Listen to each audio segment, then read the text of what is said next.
They say humiliation can destroy you, but what if it transforms you instead? Zara Mensah stood in the corner of Seoul's most exclusive gala, wearing a borrowed dress that didn't quite fit, surrounded by millionaires who looked at her like she was dirt on their designer shoes. Her employer, Richard Winston, the American real estate mogul, had invited her here for one reason only, to laugh at her. To prove to his elite friends that even a poor African housemaid could be dragged into their world and humiliated for entertainment. But Richard made one fatal mistake.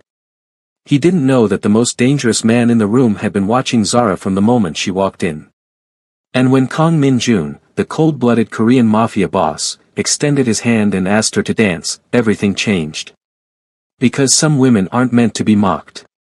They're meant to be worshipped.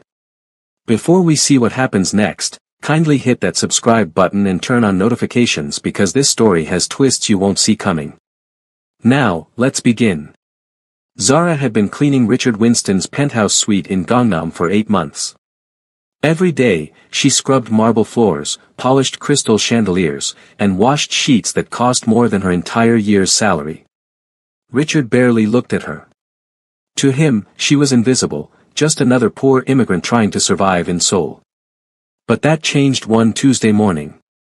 "Zara," Richard called out, his voice dripping with amusement. He was sitting at his breakfast table with 2 of his wealthy friends, all of them nursing hangovers from the night before. She appeared in the doorway, her cleaning supplies in hand. "Yes, Mr. Winston. I'm having a charity gala this Saturday. Very exclusive. Seoul's elite.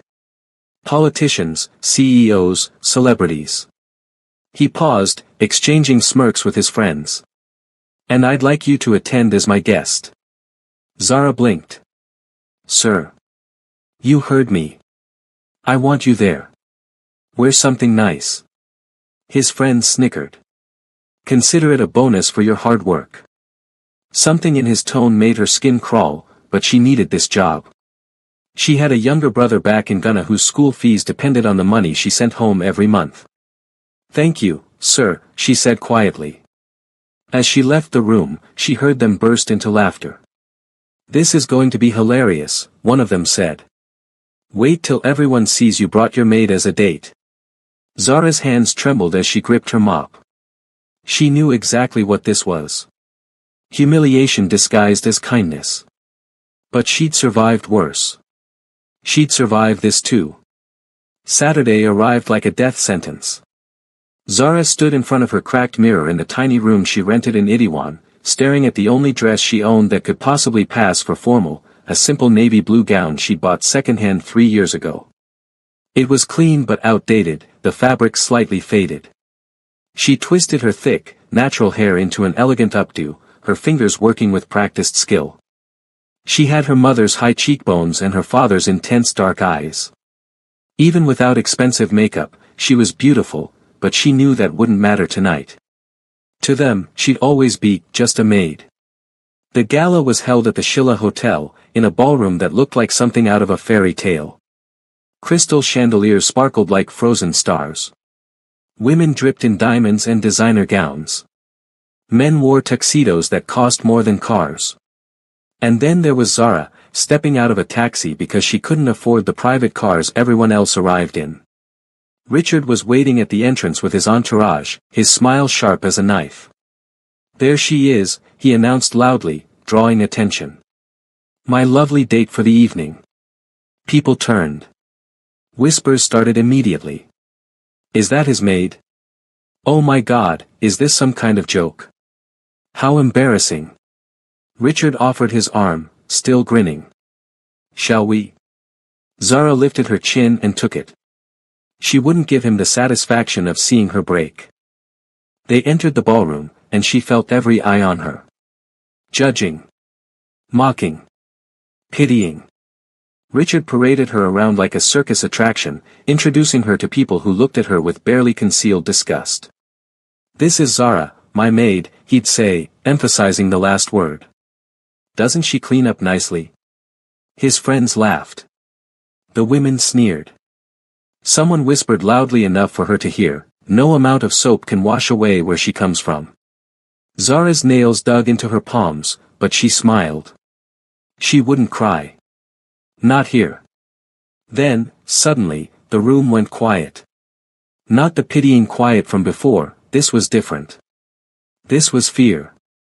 Kang Min-jun entered the ballroom like a storm entering a still sky.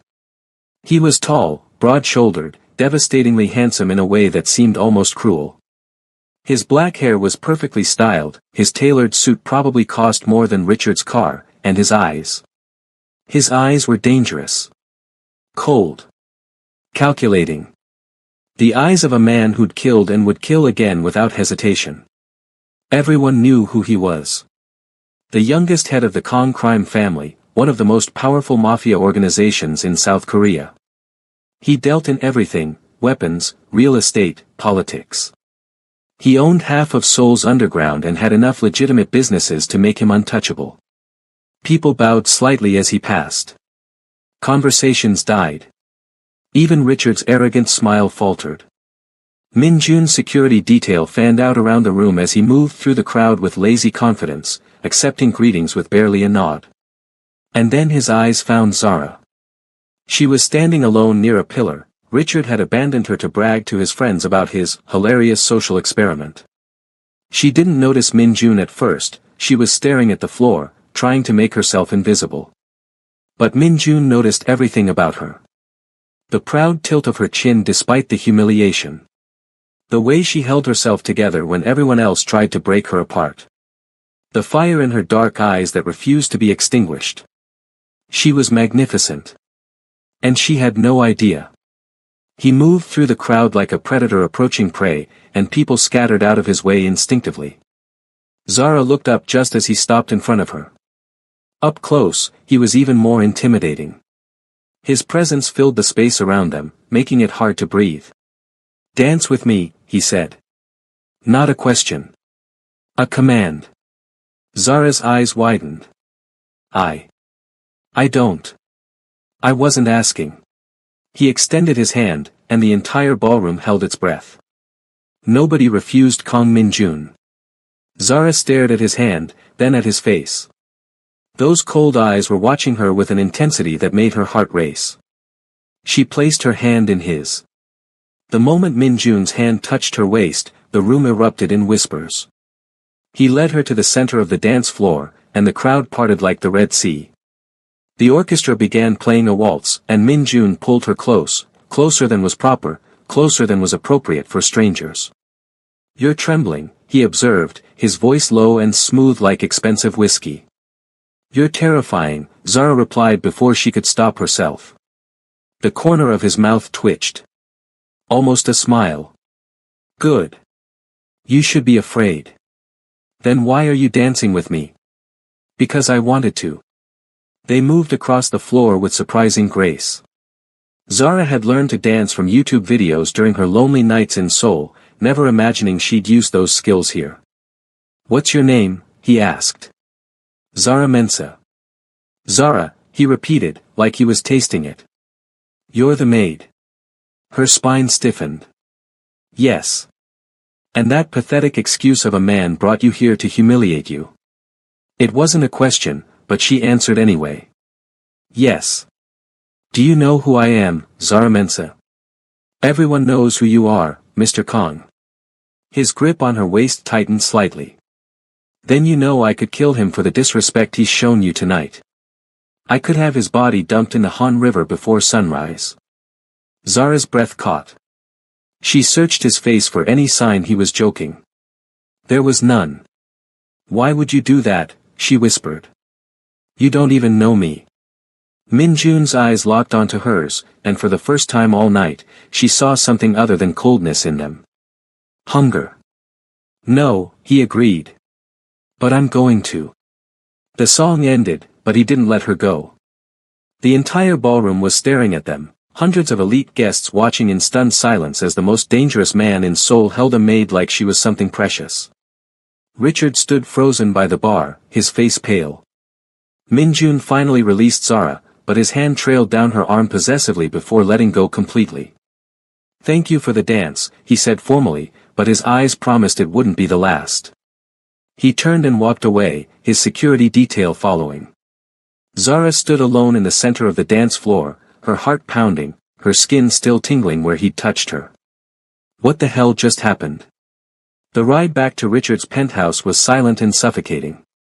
Richard's jaw was clenched so tight Zara thought his teeth might shatter. His friends, who'd found her presence so hilarious earlier, now looked nervous. The moment they entered the penthouse, Richard exploded. "What the hell did you do?" he roared, grabbing her arm. "How do you know Kong Min-jun?" "I don't." Zara yanked her arm free. "I've never met him before tonight." "Bullshit. Men like that don't just," he stopped himself, running his hands through his hair. "Do you have any idea what you've done? Do you know how that made me look? This was never about me, was it?" Zara said quietly, something breaking inside her. "You brought me there to make yourself look charitable. To show everyone how generous you are, bringing your poor African maid to a fancy party.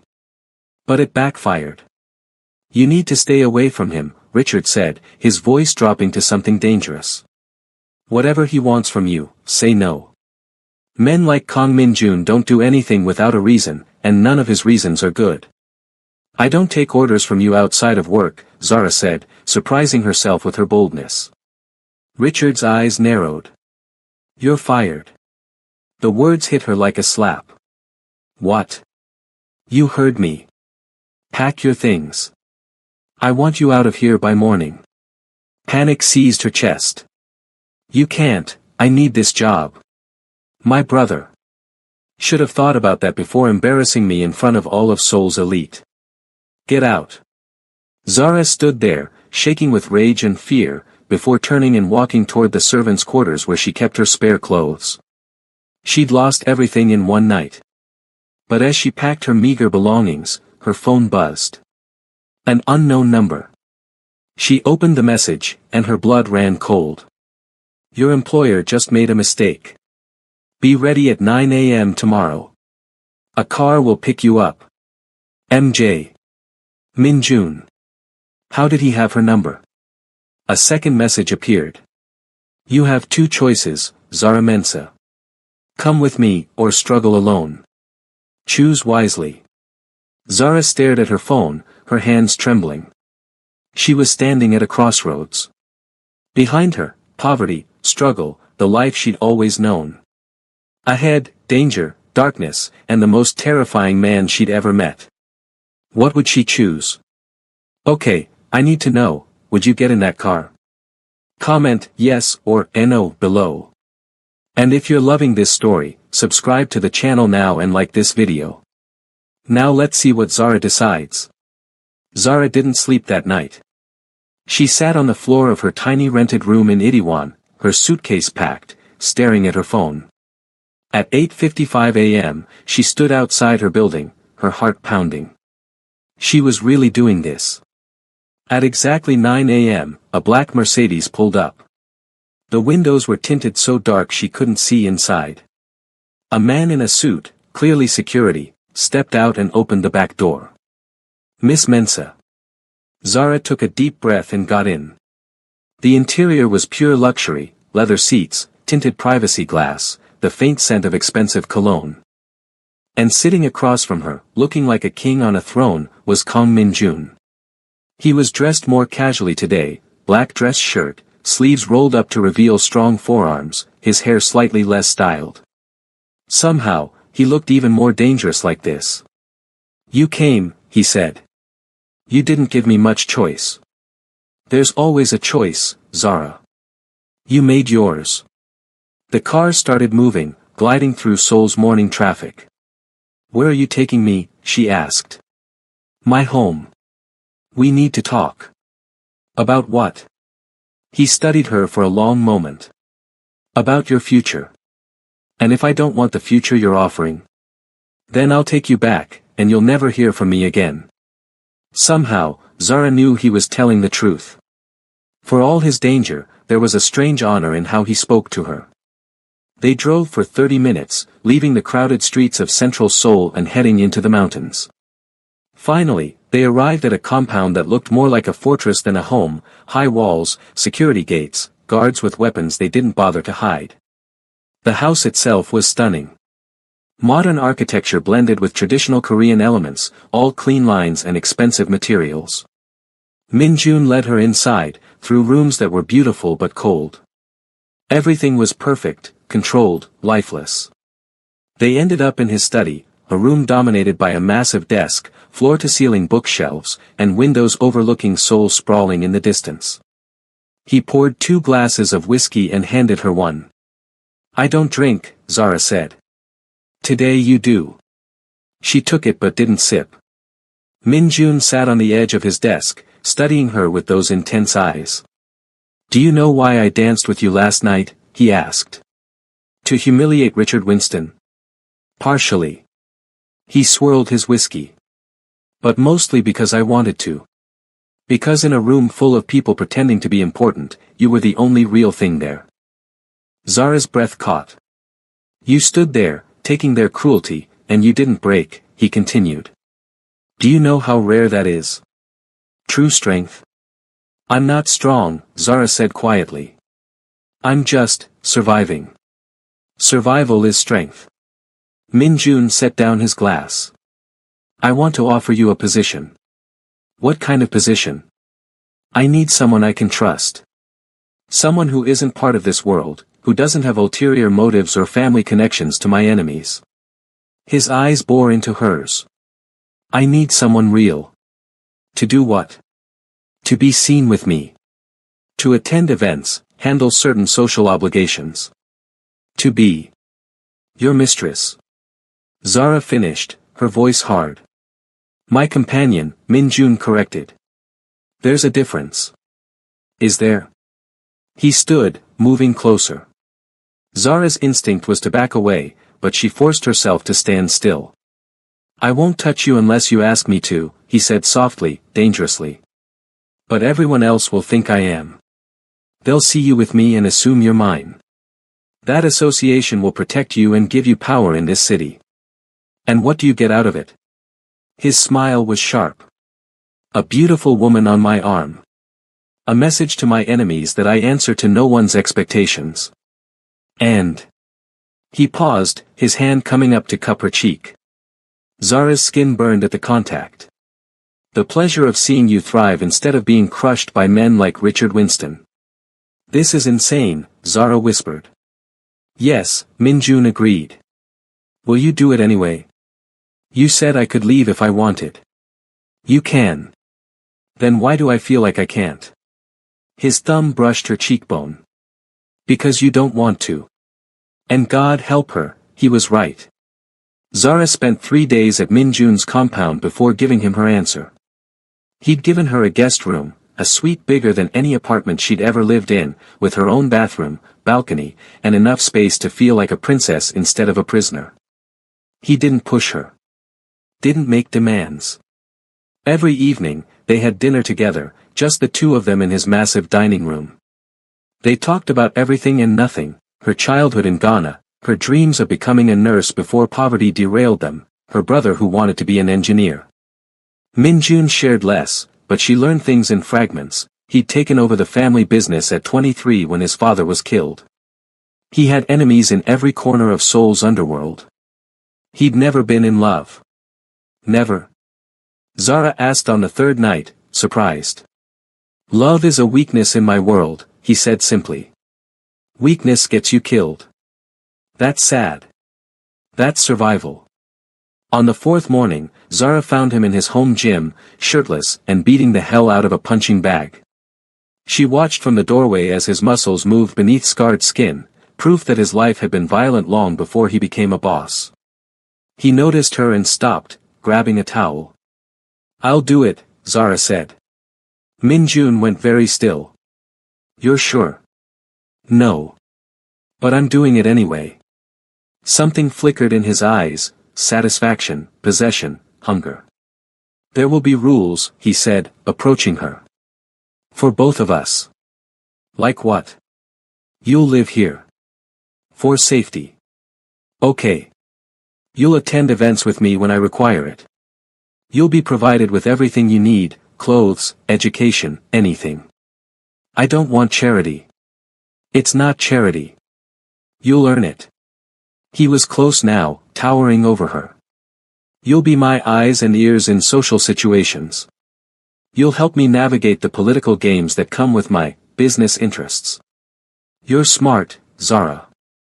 I need that. What else? You'll be loyal only to me. No other men. Even if this arrangement is only for show, the appearance must be real. Zara's pulse quickened. And you?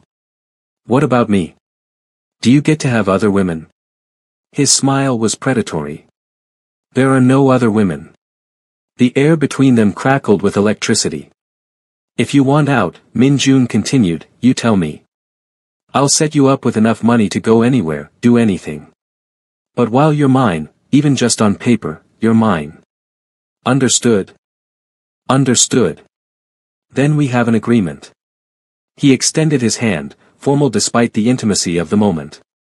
Zara shook it, and sealed her fate. The next week was a whirlwind. Min Jun assigned her a personal shopper who took her to boutiques Zara had only seen in magazines.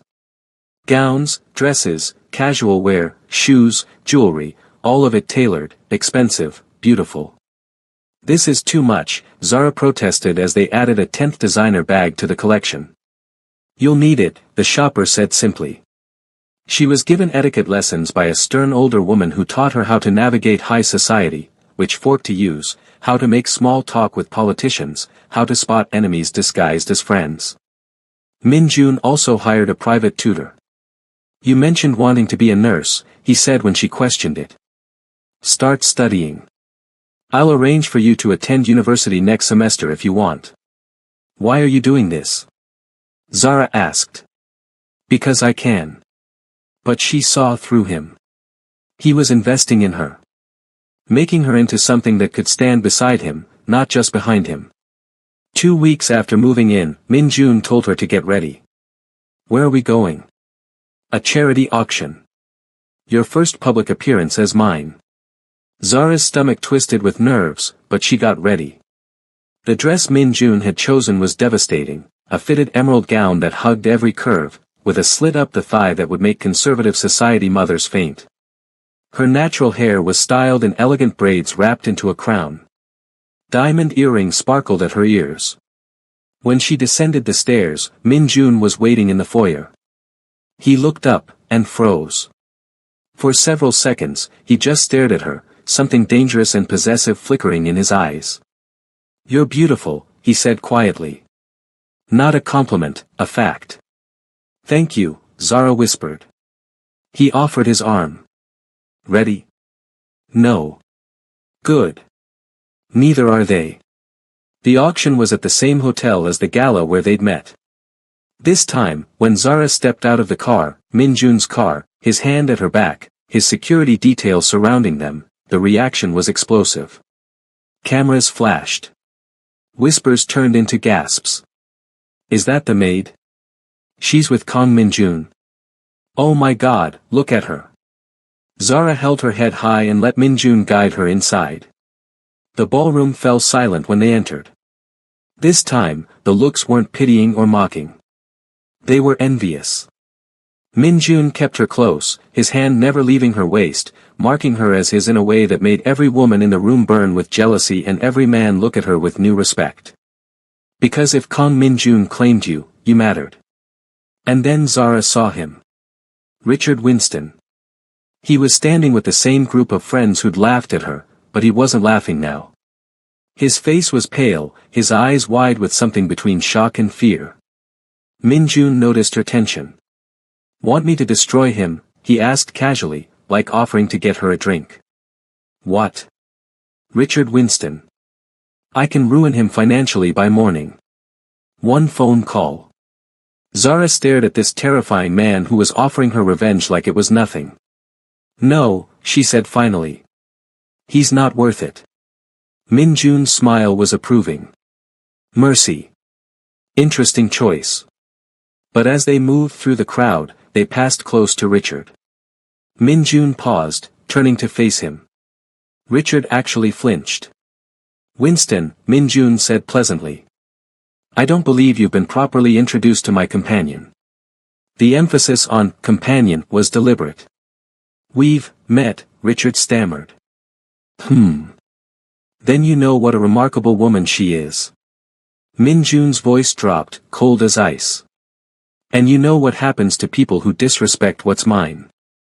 It wasn't a question. It was a threat. Richard's face went from pale to gray. Min Jun smiled, a shark smile, and guided Zara away. That was terrifying, she whispered. That was restrained. The rest of the evening passed in a blur of introductions, careful conversations, and Zara realizing that she was actually good at this. The etiquette lessons had prepared her well, and her natural intelligence filled in the gaps. People who'd sneered at her before now smiled and tried to befriend her. Because power changed everything. As they were leaving, a woman approached, beautiful, Korean, dressed in a gown that cost more than a car. Min Jun, she purred, barely glancing at Zara. It's been too long. Min Jun's expression didn't change. Hi Jean. Aren't you going to introduce me to your friend? The pause before friend was deliberately insulting. No, Min Jun said simply, and walked past her. In the car, Zara asked, who was she? No one important. Min Jun. He sighed. An ex. From before I took over the family business. She thought she'd be the wife of the Kong heir. His eyes met Zara's. She thought wrong. Why? Because she loved my name, not me. There's a difference. Zara understood more than he knew. She was starting to see the man behind the monster. And it terrified her how much she liked what she saw. 3 months passed. Zara attended events with Min Jun, played the role of his companion flawlessly, and slowly became a fixture in Seoul's high society. But something else was happening. Something dangerous. She was falling for him. It happened in small moments. The way he made sure she ate breakfast even when she was too nervous before events. How he'd placed a blanket over her when she fell asleep studying in his study. The time she mentioned missing Ghanaian food, and the next day his chef had somehow learned to make perfect jollof rice and kelaweel. The night she had a nightmare about her brother getting sick because she couldn't send money, and Min Jun appeared in her room, sitting on the edge of her bed until she calmed down. Later, she learned he'd sent a substantial donation to her brother's school, anonymously. But the worst part was the way he looked at her. Like she was something precious. Like she was his. Like he was starting to feel it too. One night, after a particularly tense business dinner where Zara had helped Min Jun navigate negotiations with a corrupt politician, they returned home late. Min Jun poured them both whiskey. Zara had learned to drink it over the months. You were brilliant tonight, he said. I just did what you taught me. No. You did more than that. He moved closer. You saw through his lies before I did. You warned me with that look. The one where I pretended to fix my earring? Yes. Min Jun was very close now. You're wasted as just a companion, Zara. What else would I be? His hand came up to cup her face, just like the first day. Mine. Actually mine. Zara's breath stopped. Min Jun. Tell me you don't feel this, he demanded, his voice rough. Tell me I'm imagining the way you look at me. Tell me you don't think about me the way I think about you. I can't. Then let me kiss you. It wasn't a demand. It was a plea. And Zara, who'd been strong for so long, who'd survived poverty and humiliation and loneliness, finally broke. Yes, she whispered. Min Jun kissed her like he'd been starving for it. Fierce, possessive, desperate. His hands tangled in her braids, pulling her closer as her hands gripped his shirt like an anchor. When they finally broke apart, both breathing hard, his forehead rested against hers. You're mine now, he said. Not pretend. Not for show. Mine. Yes, Zara said again, and meant it. Finally. Drop a fire emoji if you've been waiting for this moment. And if you haven't subscribed yet, what are you waiting for? Hit that button because things are about to get even more intense. For 2 weeks, Zara lived in a dream. She and Min Jun were inseparable. He touched her constantly now, small possessive gestures that made her feel claimed in the best way.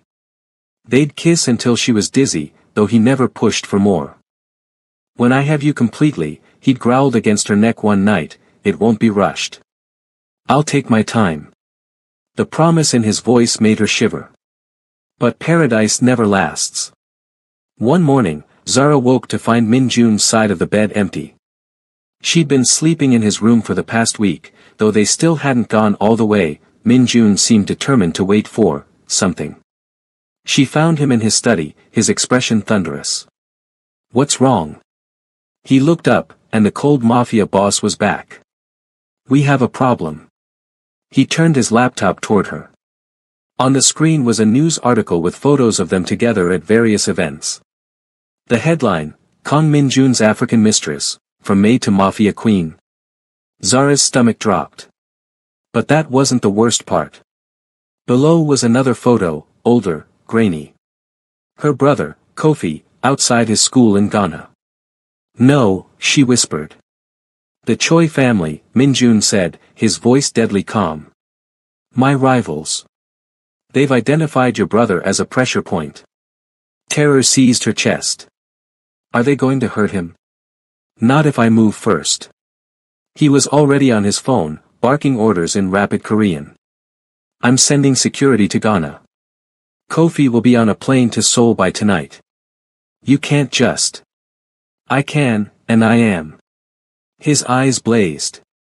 Anyone who threatens what's mine signs their own death warrant. Min Jun, if you start a war because of me. He crossed the room in 2 strides, gripping her shoulders. Listen to me very carefully, Zara. I have been at war my entire life. This changes nothing except now I have something worth fighting for. Tears burned her eyes. I'm scared. His expression softened slightly. I know. But I will burn Seoul to the ground before I let anyone hurt you or your family. Trust me. And despite everything, the danger, the violence, the impossibility of this life, she did. Kofi arrived the next day, bewildered and terrified. He was 17, tall and skinny, with their father's gentle eyes. When Zara ran to hug him at the airport surrounded by Min Jun's security, he held her tight. Sister, what's happening? He whispered in Chui. Who are these people? It's complicated, she said. But you're safe. I promise. Kofi's eyes found Min Jun, who stood apart, watching them with his usual intense stare. Is that him? Kofi asked. The gangster. Mafia boss, Zara corrected. And yes. Is he forcing you? No. She pulled back to look him in the eyes. I chose this, Kofi. I chose him. Her brother studied her face, then nodded slowly. Okay. If you're sure. I am. They returned to Min Jun's compound, and Zara showed Kofi to his room, another guest suite, because apparently Min Jun's house was endless. That night at dinner, the 3 of them sat together, awkward and strange. Min Jun, who'd never dealt with teenagers, looked almost uncomfortable. Kofi, who'd never sat at a table with a criminal, kept staring. Zara wanted to laugh at the absurdity. So, Kofi said finally, in English. You're the man my sister is dating. Yes, Min Jun said. And you're a criminal. Yes. But you protect her. With my life. Kofi considered this.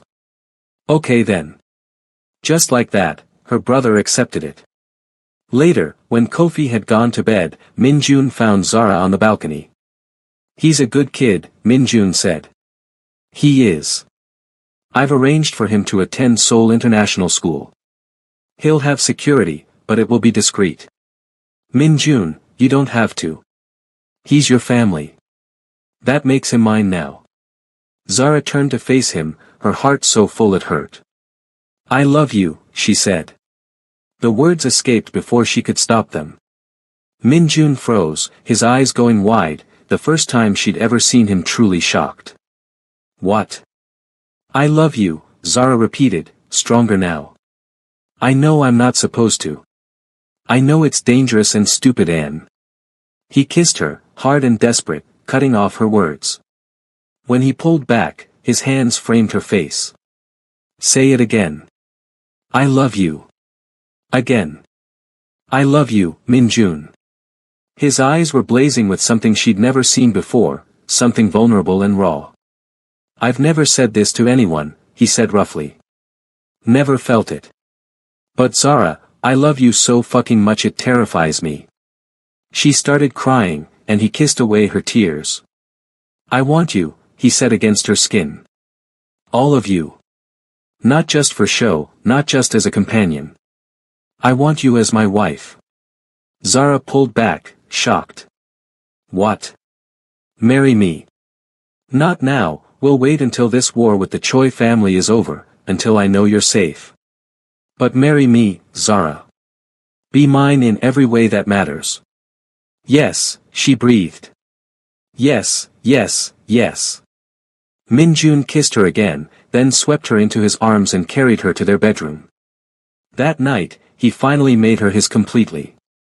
And Zara had never felt more loved, more safe, more alive. But happiness in the Mafia world never lasts. 3 days later, the Choi family made their move. A bomb exploded in one of Min-jun's nightclubs, killing 3 people and injuring dozens. The message was clear, we can reach you anywhere. Min-jun's response was brutal. Zara watched him transform into the monster everyone feared, cold, calculating, merciless. He hit the Choi family's businesses, their alliances, their financial foundations. Within a week, they'd lost millions. But they struck back. One of Min-jun's closest associates was found dead, tortured for information.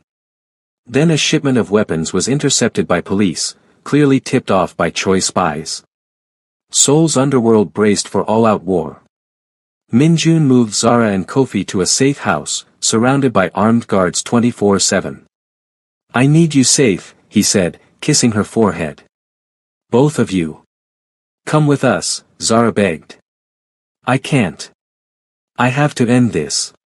Then promise me you'll come back. His smile was sad. I promise to try. He left, and Zara felt part of her soul leave with him.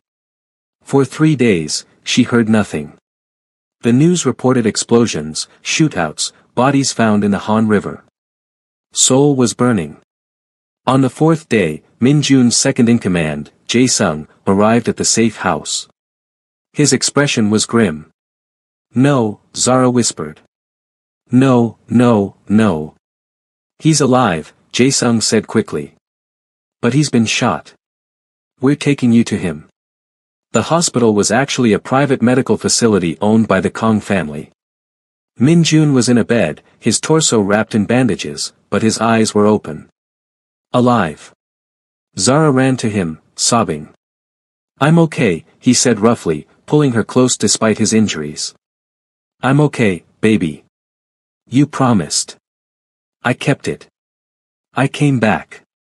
She kissed him, tasting salt from her tears. Is it over? She asked. Min-jun's smile was sharp and satisfied. It's over. The Choi family is finished. What did you do? What I had to. She didn't ask for details. She didn't want to know. All that mattered was that he was alive, and they were safe. 3 months later, Zara walked down the aisle in a dress that looked like it was made of moonlight and dreams. The wedding was private, just close family and Min-jun's most trusted associates. Kofi walked her down the aisle, proud and protective. And Min-jun stood at the altar in a black tuxedo, looking at her like she was his entire world. Because she was. They said their vows in English and Korean, promising to love each other through darkness and light, through violence and peace. When Min-jun kissed her as his wife, Zara felt complete for the first time in her life. At the reception, Kofi gave a toast that made everyone laugh and cry. And then, to everyone's surprise, Richard Winston appeared. Security moved to intercept him, but Min-jun held up a hand. Richard approached their table, looking older and diminished. I came to apologize, he said to Zara. For how I treated you. It was cruel and unforgivable. Zara studied the man who'd tried to humiliate her, who'd unknowingly set her on the path to everything she had now. "I forgive you," she said simply. Richard looked shocked. "Why?" "Because if you hadn't brought me to that gala, I never would have met my husband." She took Minjun's hand. "So in a way, I owe you everything." Richard left, and Minjun pulled her close. "You're too good," he murmured. "And you're too bad. We balance each other perfectly." Later that night, in their honeymoon suite, Minjun made love to his wife slowly and thoroughly, worshipping every inch of her. "I love you, Zara Kong," he whispered against her skin. "I love you too," she breathed. "My dangerous, beautiful monster." He laughed, a real, genuine laugh that she taught him how to make. And somewhere in Seoul, the city whispered about the African maid who became a mafia queen. The woman who tamed the untamable. The love story that should have been impossible. But Zara knew the truth: nothing is impossible when you find someone worth fighting for. And that's the story of Zara and Minjun. Did you love it? Smash that like button if you did. Comment below telling me your favorite moment, and don't forget to subscribe and hit the notification bell so you never miss our next dark romance story. Share this with your friends who love forbidden love, mafia bosses, and strong women who don't break.